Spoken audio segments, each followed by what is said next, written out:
No! No! No! No! No, no, no, no! No!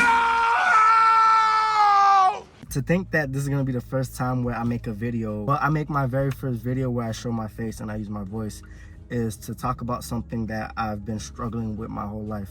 I'm 24 years old and I'm starting to get the grasp of learning how to say no.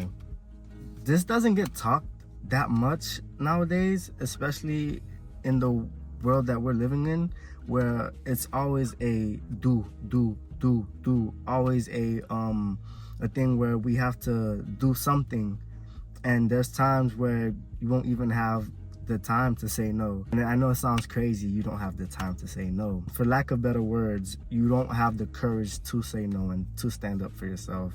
And it took me 24 years to realize that it's completely okay to say no.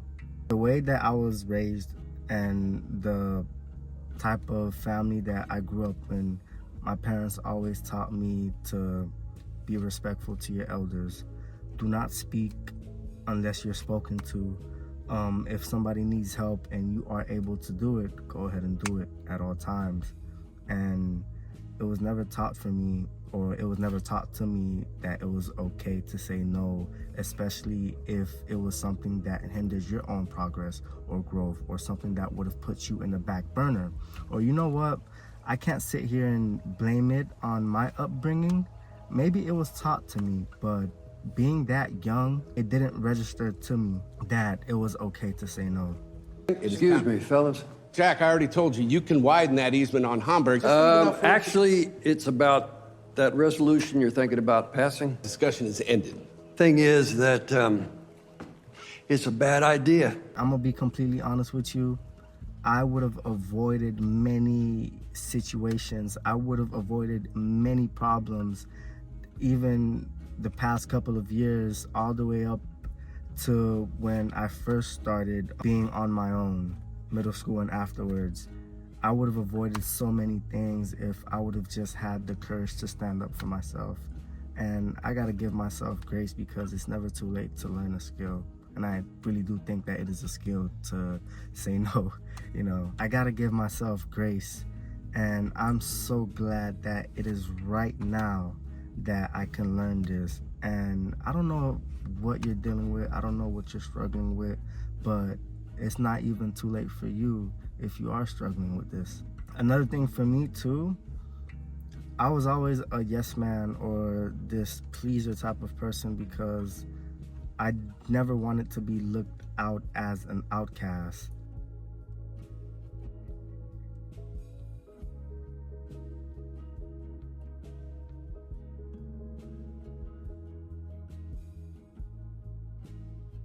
Oh, this guy said no.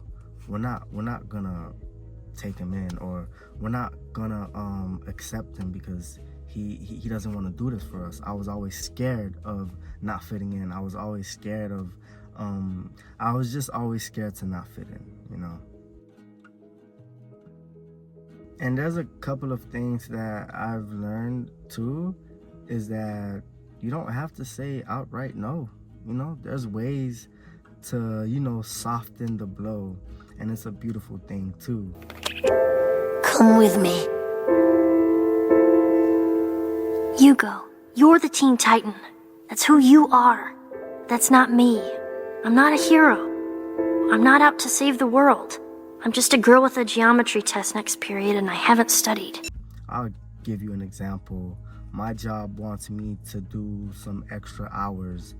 Instead of outright saying, no, I can't do that, it's a, hey, I'm sorry, but I have this that will be in the way. I can't do that. Or it could be even a way where, hey, this does not align with my schedule. Thank you. That's a no itself. That's a no disguised as a form of an apology, but it's not an apology. Like, yo, I can't do it. I'm not gonna do it, you know? Because it's not in my best interest. Maybe next time. And you know what? Maybe I was taught to say no, but the way that I registered it when I was younger, it just sounded too mean, you know? Telling somebody no. It just sounded kind of crazy. I kind of did not learn that you could soften up the no, right? And as I'm thinking back, there could have been no's in my relationships with family, in my romantic relationships, and even no's with my friendships, you know? Getting peer pressured into doing things that I was not supposed to be doing, that I knew was wrong, but because I couldn't say no, I got myself into some trouble, you know? And I don't know if you can relate. I don't know if you've been there. And the hardest times to say no is to the people that you love. Here comes saying no to your family. And man. Well, I don't think that we should be together. And I've thought about it a lot, and this is what's gonna happen. Okay, I'm gonna keep pursuing what I'm pursuing. But something that dawned upon me when I first started learning the art of saying no was that after I couldn't do something for somebody,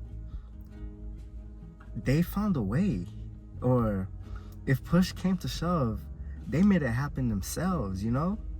And I used to have this fear that if I tell this person no, it was gonna be the end. You know, these people were gonna die. These people were not gonna be able to sustain themselves. But that's never the case, man. Sometimes you gotta slow down and think that, hey, this person can find another way. Everything is gonna be okay. But living in the moment, in that moment, is so hard to understand that concept within itself. So this is a practice. This is always an ongoing thing, but it took me 24 years, man. 24 years to stand up for myself. And it makes me sad. On the other hand, I'm glad, you know, that I start this process now. And same thing can go for you if you're struggling with this. Part of me is so happy that this being my first video ever with my face and me talking, because I've always been scared to get on camera and talk. And I didn't think that I had what it took, you know, but I had to tell that voice in my head no itself, right? I had to be like, no, you're not gonna sit here and tell me that I can't do this. So you're watching this, I'm so happy, and I'm glad that I'm able to share this with you. And my channel goes by the name Wu Wei, or Wei Wu Wei means effortlessly living. And until next time, family, Wei Wu Wei.